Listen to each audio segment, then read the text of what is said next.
Hey, what is up, guys? I decided tonight, the car is clean.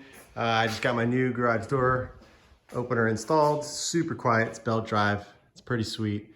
I don't think you'll be able to hear how quiet it is, but pretty sweet. The old one was really, really loud. This one, I can talk normal and sounds totally fine, which is great.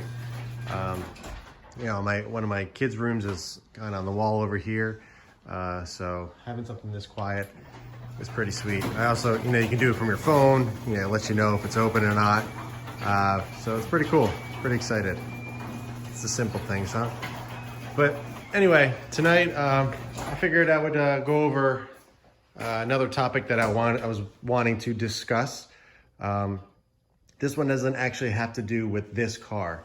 It actually has to do with the next car in terms of the family car. Currently, we have a 2018 Outback, and we have 2 kids, and we actually leased that car. Main reason is because it leased really well. We knew it was going to be a family car. We knew we wanted to get something bigger in a couple of years. So we're getting to that point. We still got about a year or so left on the Outback, or maybe a little bit more. I have to look. But I wanted to, I guess, just kind of, I'm always thinking, every car guy is always thinking of what to do next and kind of planning ahead and everything. And that's just how I am with everything. So I'm always thinking about what's the best move next for the family and what works for us. So I wanted to go over some options that we are considering. Granted, this is maybe a year or 2 away, but I just kind of, like I said, I'm always thinking about this stuff, and things can change in that time frame. But we are looking at a 3-row, or wanting something with a 3-row. It doesn't necessarily have to be, the 3rd row doesn't have to be huge, but something that can handle a smaller kid in the back. We do want to have more kids. We are hauling more stuff around and everything, and obviously the STI is good for basically 2 kids. You can't fit a 3rd one in there, car seat wise.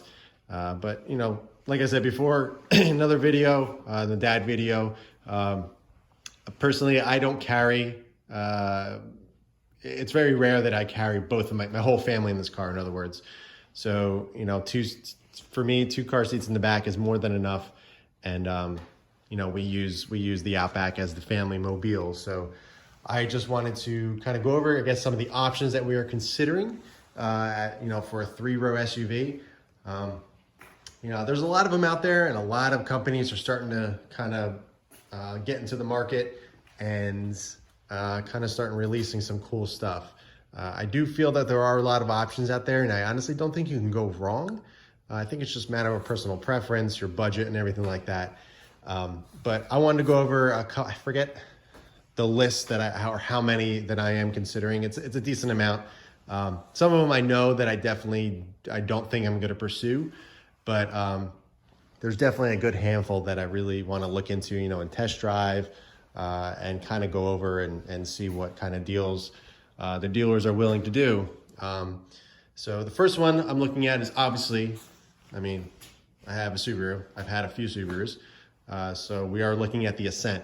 That's probably right now my number 1 choice, just because I'm familiar with the brand. I do like it a lot. I got a chance to sit in one. I got a chance to really look through it and open the doors and, kind of go through it and press the buttons and all that stuff, the typical stuff that you do when looking at a new car. I really, really do like it. It has 3 rows. It has the captain's chairs, which allows access to the back, the 3rd row. It's really comfortable. I think it looks pretty good. Obviously, it's a little boring, but I'm not looking for a Range Rover here or anything crazy expensive or flashy. It's just a family car. That's simply what it is. Obviously, I want nice to have the amenities and stuff like that. But like I said, it's just a family car. I don't want anything crazy or over the top or something that I'm honestly going to worry about too much, because it's going to get banged up. It's unfortunate, but going to the grocery store, going to stores, kids getting in and out and stuff. I am a pretty meticulous person about my cars. but sometimes things happen and I don't want to spend, 80 grand on a SUV just to see it kind of get destroyed over the years. I don't know if I'm going to lease or buy whatever it is I do end up deciding. But that's going to come down to when I'm actually, sitting down, trying to figure out a deal and everything, what makes more sense. For me, leasing a family car makes a lot more sense because I like to have new things, and the car over the course of the lease, which is usually about 3 years, it gets used, and I don't want to keep a car that's just going to get so beat up over the years that it's going to bother me. So I don't know, who knows? It could be, sometimes the lease deals aren't that great on certain cars, so we'll see when the time comes. And I'll be sure to kind of update you guys once I get to that phase, but for right now, I'm just kind of thinking about options. Yeah, so the Subaru Ascent I'm looking at, I'd probably be looking at the limited version or model, or trim, I should say. I just like the wheels better. I like the LED headlights better. I just think it looks a little bit more, I guess, nicer. The premium, I think, is that we have a premium, like basically a fully loaded premium Outback. It has the eyesight, it has navigation, it has everything that a limited has, minus the leather, pretty much, and the nicer wheels, and I guess the headlights as well. But like I said, we weren't looking for anything crazy, and we're really happy with the premium trim on the Outback. So, but I just think I'm not crazy about the wheels and the overall look of the premium or lesser models, lesser trims of the Ascent. I really do like the limited. The touring I think is too much. I don't really care for the the tan interior. That's not really, I don't really care about that. But the limited I think is what we'd be looking at. I think it's just really nice. Has some nice amenities. The only thing it doesn't have is the entertainment, I guess, screen in the back. But that's not a deal breaker. I'm only saying that because of a few of the other options that I'm looking at do have that. But then again, that stuff, it can break. You would have to get it fixed, as opposed to, just, using an iPad or a Kindle or something like that. My kids we try not to use the screens that often, but it is nice to have, on longer trips or something like that. But iPads or phones or whatever, something to keep them occupied on longer drives, that's totally fine. I don't really need a screen in the back, to be completely honest. And honestly, if we did have one, they would just want to watch it all the time. So it's kind of better that you don't have one. So that's not really a deal breaker, but it is something that it doesn't have that I noticed. Another one we are considering, I can't believe I'm going to say it. I've never been a fan of this brand. I've never even batted an eye on it. I never even looked at them. But the Kia Telluride, I don't know what it is. I'm a car guy, and I feel like I'm kind of, the car gods are hating me, but for whatever reason, the Kia Telluride, it catches my attention every single time. I think they look awesome. The SX level, I believe, is, I think, one of the higher levels. It's more of like the sport version, which has the black wheels, a few other cooler things. It just makes it look nicer, I think. But for whatever reason, every single time I see one on the road, I stop and stare. I have never driven a Kia. Actually, no, that's false. I've driven a Kia before. I've driven a whatever, the Sorento or something, whatever the SUV is. My father-in-law had one at one point. It drove okay. It wasn't anything great, whatever. I didn't really care for it. But I would have to drive this to see what I really think. But apparently they're really, really popular. They could hardly keep them on the lots. They don't really do deals on them because everybody wants them. So it would, that would come down to what kind of deal they can do. Obviously how it drives and what I think of it. My wife isn't totally on board with it. She's not crazy about it. But for some reason, the interior of those things, I think you get a lot for the money. The thing about these cheaper car companies, like Hyundai and Kia, they've been on the the reasonably priced and the cheaper economy cars. They've never really went into the luxury brand or anything like that. And they're just starting to get into that field. And, they have a lot, they have some big shoes to fill. And I think what they've done is they've kind of exceeded those expectations because they knew they had to do something big. So and they're keeping the price down. So for them to kind of jump into that category and, offer what they're offering, I think it's pretty awesome. The interior is actually really, really nice. It's actually, you know, something that you find in a much more expensive brand or SUV or car or anything. I think it's pretty nice. Again, I would have to sit in it and drive it and really get my thoughts on it. But like I said, every time I see them, they just catch my eye. I think they're really cool looking. I think it's different. And I think it would fit our family well. Plus the warranty, it's 10 years, 100,000 miles. That's crazy. Having that and not having to worry for basically the entire length of my ownership, that's awesome. Another car we are considering is the Honda Pilot. That is a 3-row. I'm not crazy about the look. To me, it looks a little bit like a minivan. And I do not want a minivan. That is absolute no-no. That will never happen. My sister actually has a Pilot. She has, I believe, the Touring or the Elite trim. Keep screwing that up. And it's really nice. It drives nice. It has a lot of amenities. We actually have a family kind of deal. We have somebody working in the Honda industry. So we do get some pretty decent deals on Hondas. But I don't know. There's something about it. It's a little too boring to me. You know, I'm not, like I said before, I'm not looking for anything crazy, but I think that the Pilot is just a little, it's just, I don't know. We'll see. That would just come down to if all the other cars were great, but the Pilot was just, the deal was just too good to pass up. That's the only reason probably why I would choose the Pilot. They look a little too round and like I said, like a minivan. So not crazy about that, the way they look, but who knows? You know, obviously I would go and test drive one, see how I like it, just everything about it. Another car or SUV that we are considering is the Volkswagen Atlas. I think they look pretty cool. It's German, which I love. I think the quality is there. I think the interior is really nice. I actually think it's the biggest, oh no, that's not true. I'll get to that in a little bit, but it is one of the biggest interior spaces that you can get in a 3-row SUV right now. But it is a little boring. It's a little boxy. It reminds me of the Canyonero from The Simpsons, if anybody knows that reference. A little like square and boxy, and it just looks a little boring. I think the front end looks really good. I do like the R-line version of it with the nicer wheels and everything. But, you know, we're pushing, I think, 50 grand for that trim, which is, might be over the budget, but who knows? I don't know what kind of deals they do. I don't know how well they lease or you know, finance or anything like that. I've only owned one Volkswagen before, and that was many years ago. So who knows? I don't know if they still do it. I know Volkswagen upped their warranty, I believe to 6 years, something like that. Instead of the 4 years, or no, what is it? I forget. No, maybe it was 7 years. Who knows? It's much longer than the 3-year, 36,000 mile warranty that most cars have, which I did really like. I think Volkswagen, that was definitely a good thing that after all the Dieselgate thing that that went on, I think the upping the warranty like that was definitely a good move on their end. Again, I would have to go and sit in it and feel it out and drive it and see what I think, but that is also another great contender. It is pretty big in terms of overall size. You know, my wife is much smaller than me, so you know, I don't like driving big cars.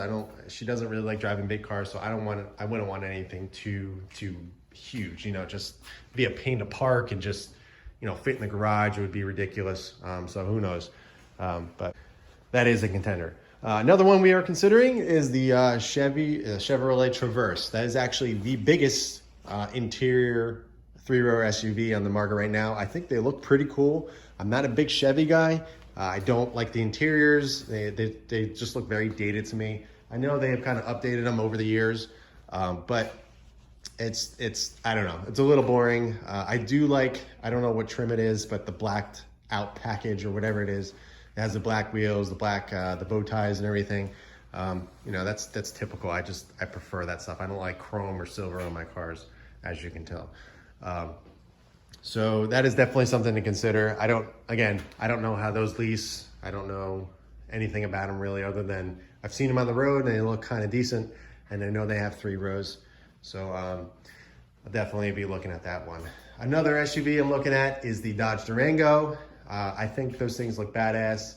I do like the RT trim, which has the V8, but my wife would probably say no because she's prefers better gas mileage. She drives for work, during the week, so she doesn't want anything too crazy, so that's probably out of the question. But they do have the GT trim, which has the black package, the blackout package, whatever it is, and I think they look pretty badass. I know the third row is very, very small in those, and I don't know if they changed it since or it's gotten better, but I know the rollover crash rating on the Durango is pretty terrible.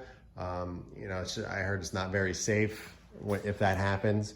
God forbid if that, we're ever in a situation and that happened, I probably wouldn't be able to forgive myself. So that's something to consider when looking at the Durango. But I think they look badass. It's a cool family car. It's something that I personally wouldn't mind driving, to be honest. I'm not a big fan of Chrysler products. I did own a Jeep, which I had a good experience with. But just overall, long term, I don't know what I think about that. But who knows? That could change if I really do like the car and I have a good experience. I had a good experience with my Jeep. Granted, I only had that thing for 2 years, but in that short time, I really did enjoy the overall experience with that. Another 3-row that I'm looking at is the Ford Explorer. I'm only putting this on the list because it is 3 rows, but I think they look atrocious. I can't even say the word. I think they look atrocious. The updated version, I think it looks, I think that the previous gen or the previous, I think it's the same year. I don't know if they just did an update or a refresh or something. But it is totally different. So it's probably different chassis and everything. But the previous gen, previous model, whatever, I think they look way better. The current gen, there's way too much going on. They're trying way too much to make it look like a Range Rover or something way more expensive than it actually is.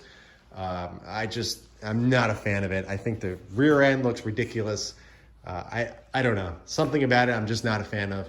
And those things are like almost 60 grand. That's crazy. I'm sorry, I'd rather get an M3 for that and have my wife, shove three kids in that car than get an Explorer.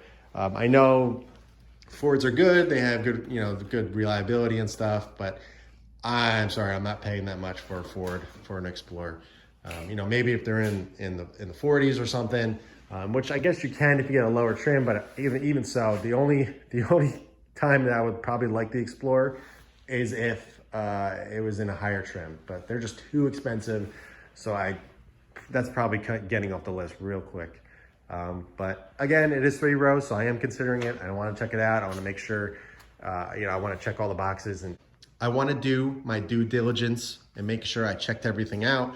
So, I don't have any buyer's remorse and find out later down the line I should have chosen a different car or anything like that. I want to make sure I did my homework, did my research, and what I get is definitely what I want. The last SUV that I'm considering that I'm probably going to immediately take off the list is the Toyota Highlander. Toyota, they're great cars, great trucks. They're very reliable, but I think the Toyota Highlander is a little outdated. They haven't done much to it in a long time. And it's nothing to write home about. But again, who knows? I don't know what kind of deals they do on them. I don't know. I don't really know much about them. I know friends have had Tacomas, which I absolutely love. That's probably one of the only Toyotas that I would own, or the Supra. But in terms of SUVs, I've never owned a Toyota SUV. So I really don't know much about it other than every time I get in one, I always think, wow, these things are so dated. They look old, even though it's brand new. But who knows? Again, I would have to sit in it and drive it and all that and get my thoughts. But that might something I might take off the list pretty quickly. But yeah, I don't even know. I forget how many I just named, but that's pretty much what I'm looking at these days. I know there's a couple other cars out there that do have 3 rows, but they're pretty small. It's not even like the Volkswagen, what is it? The Touareg, which is a much smaller SUV, and it has the option to get a 3-row, but it's like, I don't even understand how people fit back there, even kids. It's pretty small. So there's a couple of them out there that are like that, but I'm not even considering them. You know, we need the space. We're gonna have more kids down the line. We do find ourselves lugging more stuff around over the years and stuff. So I definitely want to get something that's gonna last us, you know, with the growth of our family, and not have to worry about getting a new car every couple years. I'd rather just get something that I know is gonna last a long time and it's gonna fulfill all our needs as a family, and you know, and just use the car and finally keep a car longer than 2 or 3 years. Actually, you know, pay it off and be able to have no car payments for a while, because I know a lot of people, you know, people don't do that these days. They just want the newest and greatest every single time something comes out, which I don't blame. You know, I'm like that too. So, but yeah, that's what I'm considering. I don't know when this is going to happen. Like I said, there's about a year or year and a half left on the Outback. So we'll see. You know, sometimes, usually when it gets to this point, I start having my gears turn a little bit and start getting some options of what I'm thinking about to do next. Just so when the time does come, I'm not rushing or scrambling to figure out, you know, what I'm going to do next. I kind of have a plan and just, you know, go for it. And it's less stressful that way. So that's what I'm considering. If you guys have any other suggestions of what cars or what 3-row SUVs are good for families with 3+ kids, let me know. I'm definitely, obviously, I think I've touched base on most of them out there. But who knows, maybe I missed one, or I'm just missing out on something and someone needs to tell me to go check it out, and then I'll do that. But for now, that's the video. I appreciate all the likes and subscribes. If you're new here, welcome. Be sure to subscribe, and I'll be sure to try to get as much content out as possible. You know, this is a new year, or we're coming up on a new year, and I really, I'm gonna try to dedicate more time to the channel and posting more about this car and just kind of my life in general and in my car world, and kind of share it with you guys. So thanks for watching, and I'll catch you guys in the next video.